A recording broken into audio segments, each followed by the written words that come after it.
Hello, my brothers and sisters on the Dragon's Path. My name is Tim Heijen, and I believe in dragons for 15 years now.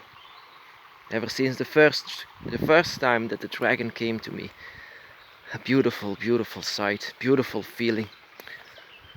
Actually, for 7 years I kept this quiet, very quiet. I didn't know how I did it. But however, in the first months, I was so obsessed with the dragon that I could not actually hide it. It was like, I remember that I was in the train throwing dragons, and I said, "Dad, look at this! It's a dragon." "Oh yeah, that's nice."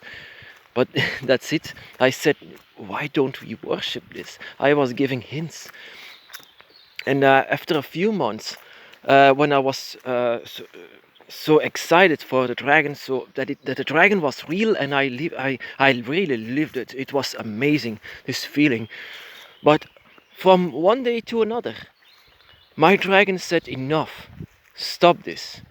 My dragon stopped me from being excited for him.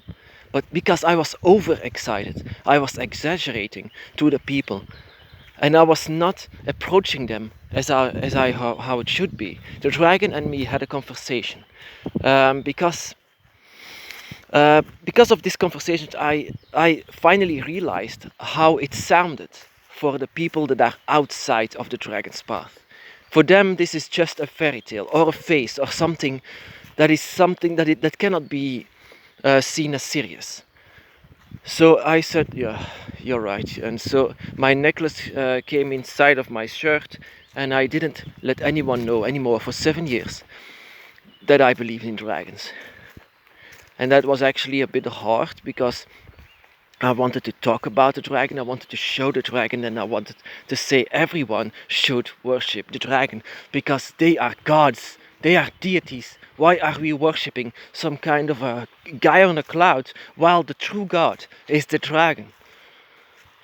And that, of course, that is what I said. That I still say it now, by the way, but I'm not saying this in so many words now.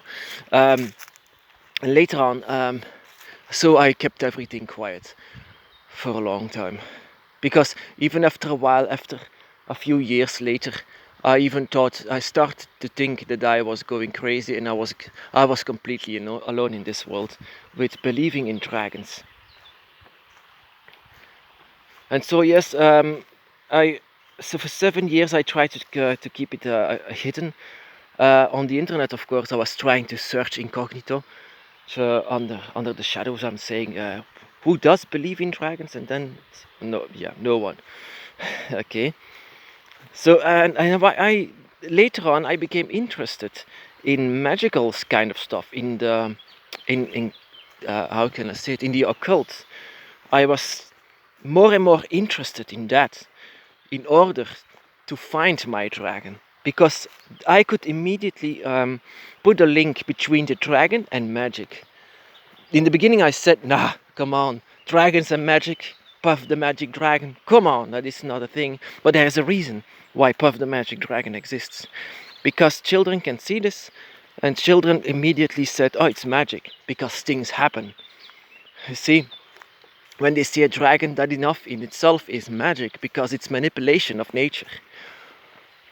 Manipulation also of the mind, which has a connection with nature. So the dragon actually, the dragon cooled me down. He said, "No, no, no, no, no. Calm down. Everything must go silently, slowly, so that you can get your family and the people around you, uh, let them get used to this.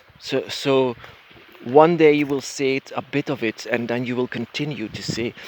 And it was 7 or 8 years later that I first said it to my sister, my sister of blood, that I said it to her. Actually, have to know something about me. I that was the same stuttering, of course. Every night, I just kneel down for the dragon. And I said, "That was so wow, what the hell?" I said it. And then she said, "Wow, that is something."